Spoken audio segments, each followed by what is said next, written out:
Mahasiswa, para sejawat, dan masyarakat pada umumnya, hari ini saya akan ngomong tentang antiplatelet agent atau obat pengencer darah yang memang biasanya digunakan untuk mengurangi sumbatan darah pada pembuluh darah gitu ya. Bisa pada yang paling utama adalah pembuluh darah jantung gitu ya. Jadi sebagai pendahuluan, kita tahu myocardial infarction atau disebut juga serangan jantung adalah suatu penyakit yang disebabkan penurunan aliran darah dalam arteri koroner atau arteri jantung yang disebabkan aterosklerosis. Ini biasanya dalam bentuk plak atau adanya penyumbatan dalam arteri oleh embolus ataupun trombus. Penyakit ini biasanya silent, diam gitu ya, dan kadang-kadang tidak terdeteksi sehingga menyebabkan bahaya pada pasien sehingga dapat menimbulkan sudden death ya, mati secara mendadak. Nah, lokasi penyumbatan daripada pembuluh darah ini biasanya pada left anterior-descending artery atau LAD disebut ya, yang dapat menimbulkan myocardial infarction pada dinding anterior dan septal. Obat-obat pengencer darah ini diharapkan dapat mengurangi sumbatan yaitu dalam arteri jantung oleh embolus ataupun trombus, satu lagi oleh plak, jadi kelupaan satu ya, bisa ditambahkan gitu ya. Jadi yang paling terkenal itu obat ini adalah aspirin ya, yang dikenal sebagai asam askisilat, misalnya aspilet, aspirin, askardia yang biasanya dipakai karena sudah banyak dalam bentuk tablet kunyah ataupun diletakkan di bawah lidah gitu ya. Mekanisme kerjanya ya obat ini sebenarnya termasuk dalam obat gitu ya, bekerja secara irreversible, menghambat enzim COX-2 atau siklooksigenase, menurunkan produksi tromboksan sehingga A2 sehingga mencegah pembekuan darah atau platelet aggregation gitu ya. Indikasi pencegahan utama penyakit kardiovaskuler, pencegahan untuk myocard infarction dan stroke ya, jangan lupa juga banyak dipakai untuk kalangan-kalangan ahli syaraf atau neurolog ya, untuk post percutaneous coronary intervention atau untuk PCI ya. Obat ini tidak boleh digunakan pada penderita saluran cerna atau penyakit lupus peptikum karena obat ini bersifat asam gitu ya, hemorrhagic stroke, penyakit hati berat, dan alergi terhadap aspirin. Dan sekarang paling banyak dipakai dalam bentuk patch ya, patch ataupun koyo ya, terutama untuk cedera otot gitu ya. Tapi ini agak lain indikasinya ya, terutama pada olahragawan gitu ya. Aspirin efek samping iritasi saluran cerna berupa nausea dan rasa terbakar di ulu hati, pendarahan saluran cerna, dan ulkus peptikum serta reaksi alergi. Interaksi obat, risiko pendarahan meningkat bila dikombinasi dengan antikoagulan misalnya warfarin dengan antiplatelet lain serta dengan AIN.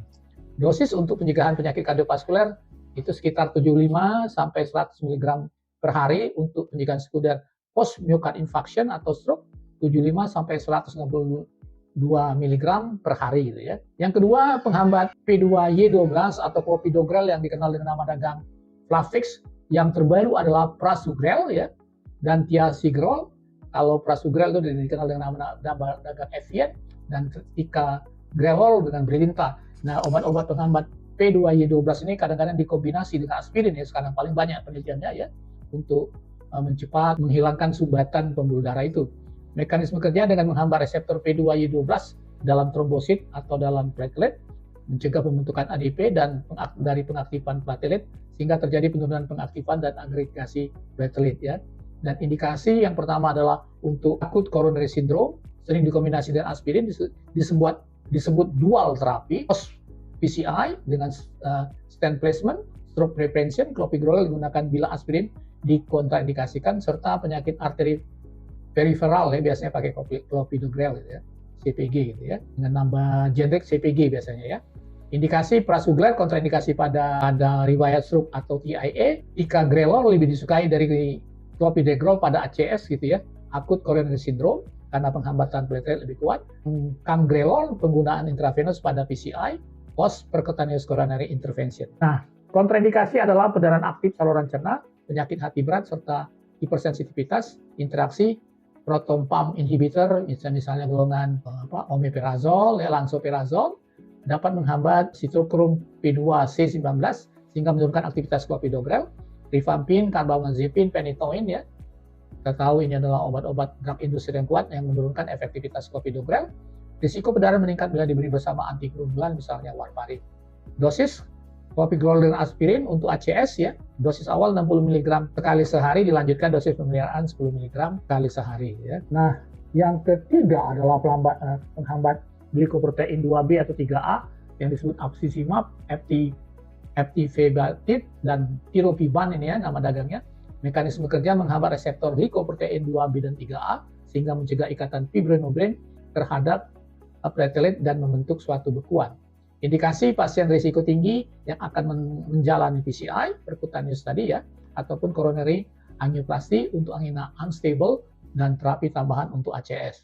Kontraindikasi cedera aktif saluran cerna atau adanya operasi besar serta trauma, penyakit stroke hemoragik, hipertensi yang tidak terkontrol. Nah, efek samping perdarahan berat, trombositopenia dan hipersensitivitas, dan interaksi obat, antikoagulan dan fibronolitik meningkatkan risiko perdarahan bila diberi bersamaan. AINS, aspirin, penghambat P2Y12 menimbulkan efek perdarahan lebih besar kalau diberi bersamaan gitu ya. Absissimab atau nama dagang ReoPro gitu ya. Itu untuk PCI ejang itu sekitar 0,25 mg per kilogram berat badan IV bolus, dilanjutkan 2 mikrogram per kilogram badan per menit IV selama 18 sampai 24 jam. Kalau FTV batin itu untuk ACS dan PCI 150 mikrogram per kilogram berat badan IV bolus, dilanjutkan 2 mikrogram per kilogram badan per menit secara infus IV selama 18 dan 24 jam ya. Dan yang keempat adalah dipiridamol dengan nama dagang Hersantin Agrenox anti-stenokardin atau kardoxin.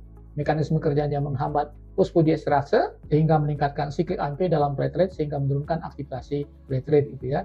Indikasi pencegahan sekunder stroke atau TIA, digunakan sebagai vasodilatator terhadap uji penyesuaian pada penyakit arteri koroner. Kontraindikasi hipertensi berat, angina tidak terkontrol serta hipersensitivitas, efek samping, sakit kepala, rasa tidak enak pada saluran cerna, serta flushing, muka kayak kemerahan gitu ya.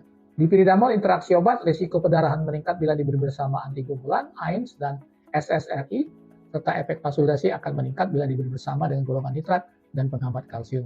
Dosis untuk pencegahan stroke 1 kapsul atau 200 mg dipiridamol ditambah 25 mg aspirin 2 kali sehari. Jadi seperti dengan dual terapi tadi gitu ya, antara clopidogrel dan aspirin gitu ya. Nah, yang terakhir adalah Propaxar penghambat PAR1 atau dengan nama dagang Zontivity gitu ya. Mekanisme kerja menghambat protease activated receptor 1 atau FAR1 sehingga menghambat pembentukan trombin dengan menginduksi aktivasi platelet. Ini indikasi pencegahan sekunder MCI, jadi serangan jantung ya, dan penyakit arteri periferal. Kontraindikasi penyakit stroke, TIA atau perdarahan intrakranial, ya, perdarahan serta gangguan hati berat, efek samping perdarahan berat dan anemia, interaksi obat, hindari penggunaan bersama AINS dan antiplatelet lain serta antikoagulan. Dosis pencegahan untuk sekunder myocardial infarction atau PAD, peripheral artery disease itu 2,0 mg sekali sehari, selalu digunakan bersama dengan aspirin dan clopidogrel gitu ya, Propaxar. Itu dulu, terima kasih telah menonton. Silakan subscribe, like, and share. Ciao.